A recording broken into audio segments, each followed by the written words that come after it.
지금 이 순간에도 누군가는 말합니다. 삼성전자 20만 원이면 여기서 끝이라고요. 그런데 시장의 무게중심은 정반대 방향을 가리키고 있습니다. 국내 개인 심리와 달리 글로벌 자금은 오히려 한국 반도체 쪽으로 더 깊게 들어오고 있거든요. 대표적인 장면이 하나 있습니다. 전 세계 최대 자산운용사 블랙록이 SK 하이닉스 지분을 5% 선까지 끌어올렸습니다. 그것도 주가가 역대 최고가 근처까지 올라온 타이밍이에요. 여기서 자연스럽게 질문이 생깁니다. 블랙록이 아무 생각 없이 고점에서 들어갔을까요? 그럴 리가 없죠. 이건 단순 매수라기보다 다음 시나리오를 선제적으로 깔아둔 베팅에 가깝습니다. 코스피 7천을 이야기하는 흐름, 삼성전자 30만 원을 입에 올리는 흐름, 이게 현실로 굴러갈 수 있다는 쪽에 무게를 실은 겁니다. 그리고 더 중요한 포인트가 있습니다. 블랙록 같은 초대형 운용사가 방향을 잡으면 시장은 그걸 신호로 읽습니다. 그 신호 하나로 한국 시장을 보는 프레임이 달라지고 그 순간부터는 패시브 자금까지 수급 논의가 커질 수밖에 없죠. 개인이 체감하는 것보다 훨씬 큰 돈이 훨씬 빠르게 움직일 수 있다는 얘기입니다. 지금도 고민하고 계신가요? 삼성전자를 지금 사야 하는지 혹은 더 들고 가야 하는지요. 오늘 영상 끝까지 보시면 남의 말에 흔들리는 게 아니라 언제 어떻게 승부를 걸지 스스로 기준이 잡히게 될 겁니다. 삼성전자 분석은 사실 복잡하게 끌고 갈 필요가 없습니다. 반도체만큼 가격이 수요와 공급에 의해 노골적으로 결정되는 시장도 흔치 않거든요. 정리하면 삼성전자 주가는 결국 반도체 가격이 좌우하고 반도체 가격 흐름만 제대로 읽으면 된다는 말입니다. 상식적으로 한 번만 떠올려보죠. 사려는 사람은 100명인데 시장에 물건이 한 개뿐이면 어떤 일이 벌어질까요? 부르는 게 값이 됩니다. 프리미엄이 수십 배, 수백 배로 붙는 거죠. 그래서 오늘은 차트를 억지로 해석하거나 뜬구름 잡는 전망 대신 수요 폭발과 공급 병목이라는 현실을 냉정하게 분해해 보겠습니다. 여기까지 따라오면 왜 글로벌 자본이 삼성전자로 쏠릴 수밖에 없는지 구조적으로 확신이 서게 될 겁니다. 지금 글로벌 반도체 시장은 대기줄이 끝도 없이 길어지는데 그걸 찍어낼 통로는 꽉 막혀 있습니다. 자, 그럼 수요가 왜 이렇게까지 터지고 있는지부터 보죠. HBM 같은 뻔한 이야기 말고 더 본질적인 이유입니다. 사실 HBM만 보고 있으면 핵심을 놓칩니다. 진짜 판을 바꿔버린 호재는 다른 데서 터졌거든요. 최근 엔비디아 젠슨 황이 방향을 뒤집는 말을 던졌죠. 폭증하는 AI 데이터를 HBM 하나로는 더 이상 감당할 수 없다는 취지였습니다. 이 말이 의미하는 바가 큽니다. 그동안 시장은 비싼 HBM만 잘 팔리면 끝이라고 생각했죠. 그런데 AI가 고도화되면서 HBM이 연산을 받쳐주는 역할만으로는 부족해졌고 HBM 옆에 일반 D램과 낸드 플래시가 통째로 붙는 구조가 열리기 시작한 겁니다. 하이브리드 메모리 시대라는 말이 여기서 나옵니다. 여기서 계산을 한번 해보겠습니다. 엔비디아 차세대 GPU 2개당 150TB 규모의 D램과 낸드가 추가로 필요하다는 이야기가 나왔습니다. 보수적으로 20만 원만 잡겠습니다. 150테라면 150개고 20만 원 곱하기 150개면 3천만 원입니다. 즉 GPU 2개당 3천만 원어치 메모리가 기본으로 더 들어간다는 계산이 나옵니다. 그럼 엔비디아가 우리나라에 공급하겠다고 말한 26만 장만 놓고 보죠. 두 장이 한 세트니까 13만 세트입니다. 13만 세트에 3천만 원을 곱하면 단순 계산만으로도 최소 3조 9천억 원, 즉 약 4조 원 규모의 신규 매출이 추가로 생긴다는 얘기가 됩니다. 정말 26만 장에서 끝날까요? 1차 건설이 진행 중이라는 1천조 원 규모 스타게이트 프로젝트 이야기도 나오고 있고 일론 머스크는 데이터 센터를 우주까지 확장하겠다는 말까지 꺼냈죠. HBM을 넘어 기존 메모리까지 수요가 끝없이 늘어날 가능성이 열렸다는 겁니다. 그리고 여기서 끝이 아닙니다. 진짜 무서운 수요 증가는 온디바이스 AI에서 나옵니다. 이제는 외부 서버를 거치지 않고 기기 자체가 판단하는 시대로 넘어가고 있죠. 자율주행차를 예로 들어볼게요. 도로를 달리다가 어린이가 갑자기 튀어나왔다고 합시다. 그런데 자동차가 바로 판단하지 못하고 미국 데이터 센터에 물어본 다음 답을 기다린다. 그 순간 사고로 이어질 수밖에 없죠. 자동차 자체가 스스로 판단하고 제어해야 합니다. 그게 온디바이스 AI입니다. 이 말은 결국 전 세계 15억대 자동차 한 대 한 대에 반도체가 더 깊게 더 많이 들어간다는 뜻이 됩니다. 수요가 한 단계가 아니라 시장 자체가 커지는 방향으로 늘어난다는 얘기죠. 그리고 이 지점에서 삼성전자 영업이익이 폭발할 수 있는 구조 변화가 하나 더 붙습니다. 그 충격적인 구조는 뒤쪽 매도 타이밍 파트에서 이어서 짚겠습니다. 정리하면 여기까지 해서 우리는 HBM 수요를 넘어 기존 메모리 수요가 얼마나 커질 수 있는지 확인했고 온디바이스 AI가 가져올 15억대 자동차 시장 수요가 그 위에 더해지는 그림까지 봤습니다. 근데 진짜 고수들은 이 수요 이슈보다 공급 충격에 더 베팅합니다. 수요는 변수가 많습니다. 반대로 공급은 다릅니다. 공장은 늘리지 않으면 물리적으로 못 풀어요. 그래서 공급은 상대적으로 변수가 적고 상수에 가깝다는 겁니다. 자, 이제 공급을 보겠습니다. 먼저 HBM에 올인한 기업들이 저지른 치명적인 판단부터요. 지금 전 세계 반도체 공장 가동률은 사실상 한계까지 올라왔습니다. SK 하이닉스 같은 곳은 몰려드는 HBM 주문을 맞추겠다고 기존 일반 D램 라인을 HBM용으로 전환해왔죠. 그런데 이게 여기서부터는 오판이 될 수 있다는 겁니다. 왜냐하면 젠슨 황이 던진 방향은 HBM만이 아니었죠. 일반 D램과 낸드를 150TB씩 통째로 같이 쓰겠다는 구조였으니까요. 문제는 여기서 생깁니다. 최대 고객사가 D램을 더 달라고 돈다발 들고 기다릴 수 있는데 정작 찍어낼 D램 라인이 부족해질 수 있다는 거죠. 저도 최근까지는 반도체 주가에 HBM 호재가 꽤 반영됐다고 봤습니다. 그런데 일반 D램 쪽에서 공급 병목이 한 번 더 터질 수 있는 그림이 붙어버린 겁니다. 파운드리는 상황이 더 빡빡합니다. TSMC가 반도체가 가격을 15% 올렸다는 얘기가 나왔죠. 애플 엔비디아가 수조 원씩 현금을 가져와도 만들어줄 공장이 없으니까 웃돈을 주고서라도 1년 이상 대기하는 구조가 된 겁니다. 그럼 공장을 더 지으면 되는 거 아니냐? 맞습니다. 그런데 당장 되는 게 아니라는 게 문제죠. 마이크론 인텔 같은 곳이 신규 공장을 서두른다 해도 아무리 빨라야 2030년 가동 얘기가 나오고 핵심 장비 한 대 들여오는 것부터 대기표 뽑고 1년 넘게 기다린다는 말까지 나옵니다. 즉 지금 당장 해결이 안 된다는 뜻입니다. 2026년 현재 폭발하는 수요를 받아줄 공급의 문이 최소 2027년까지는 물리적으로 빡빡하다는 겁니다. 물건은 부족한데 사려는 사람은 더 늘어난다. 결과는 뻔하죠. 반도체 가격이 상식 이상으로 뛰는 폭주가 나올 수 있습니다. 이 구조를 보고 이경원을 굴리는 블랙록이 2026년 시작부터 한국 반도체를 끌어담았다는 해석이 붙는 겁니다. 여기서 하나 더 중요한 걸 잊으면 안 됩니다. 이 수요와 공급 불균형의 한가운데서 정통으로 수혜를 받을 가능성이 큰 기업이 삼성전자라는 점입니다. 이제부터는 더 궁금하실 겁니다. 삼성전자가 30만 원까지 갈 수 있다는 시나리오는 어디서 나오고 우리는 언제 매도 판단을 해야 하는지 바로 그 이야기로 이어가겠습니다. 여기서 잠깐 본격적으로 투자 이야기 들어가기 전에 안내 하나 드릴 건데요.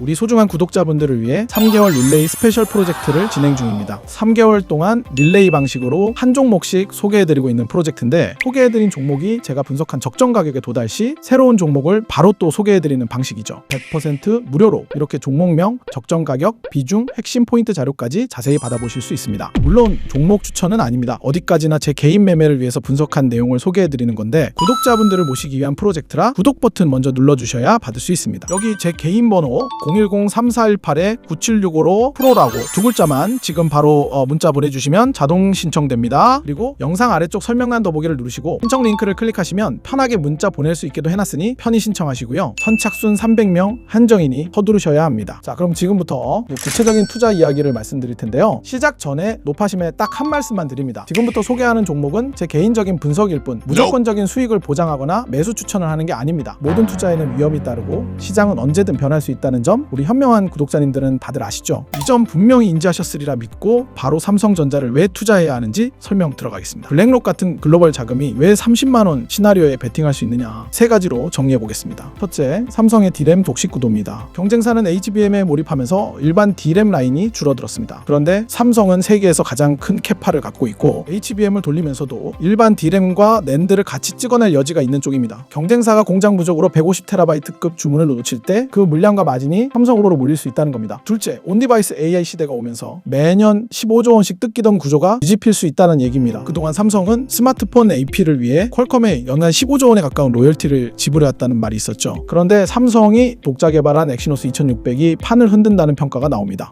벤치마크에서 스냅드래곤과 격차가 크지 않다는 얘기도 붙었고요. 엑시노스가 갤럭시 라인업에 본격 탑재되면 퀄컴에 나가던 돈이 삼성 내부 수익으로 돌아오는 구조가 됩니다. 여기에 엑시노스를 현대차에 탑재한다는 이슈까지 거론되면서 15억대 자동차 시장까지 선점할 수 있다는 시나리오가 붙은 겁니다. 셋째, TSMC 파운드리 물량을 삼성 쪽이 가져올 수 있다는 논리입니다. TSMC는 1년치 주문이 이미 꽉 찼다는 말이 나오고 반면 삼성은 파운드리 라인이 놀고 있다는 지적이 있었죠. 그런 상황에서 큰 사건이 하나 나옵니다. 일론 머스크가 테슬라 차세대 자율주행 칩 AI용 물량을 삼성에 맡겼다는 얘기입니다. TSMC는 더 받기 어렵고 삼성 파운드리 가격이 TSMC보다 약 30% 저렴하다는 말도 나오거든요. 여기에 엑시노스가 성공하면 2나노 기술력 인식이 확 바뀌고 빅테크들이 TSMC에서 삼성으로 발을 옮길 명분이 커질 수 있다는 겁니다. 파운드리 게임 체인저가 삼성이라는 그림이죠. 여기까지 들으시면 왜 거대 자금이 삼성전자 30만 원을 입에 올리는지 감이 오실 겁니다. 자, 이제 가장 중요한 질문입니다. 삼성전자를 언제 팔아야 하느냐입니다. 삼성과 SK하이닉스가 지금 짓는 신규 공장들이 본격 가동되는 시점이 내년부터라는 얘기들이 나오죠. 공장이 돌면 추가 물량이 쏟아지고 물량이 늘면 가격은 꺾일 수 있습니다. 그럼 내년까지 들고 있으면 되느냐? 그건 아니죠. 주식시장에 철칙이 있습니다. 호재든 악재든 최소 6개월은 미리 반영한다는 겁니다. 올해 하반기, 빠르면 3분기 즈음에 정점 가능성을 의심해 볼 수 있다는 계산이 나옵니다. 다만 꼭 기억하셔야 합니다. 공급은 어느 정도 윤곽이 잡혀도 수요는 변수가 많습니다. 이건 누구도 정확히 맞히기 어렵습니다. 결국 고점 딱 찍어 맞히는 건 불가능에 가깝고 우리는 계속 체크하는 수밖에 없습니다. 그래서 제가 그 역할을 꾸준히 해드리겠습니다. 자, 여기서 끝이 아닙니다. 여기까지 내용이 도움되셨다면 구독과 좋아요 부탁드리고요. 여러분들의 잘 봤습니다 라는 댓글 한마디가 저희에게 큰 힘이 되고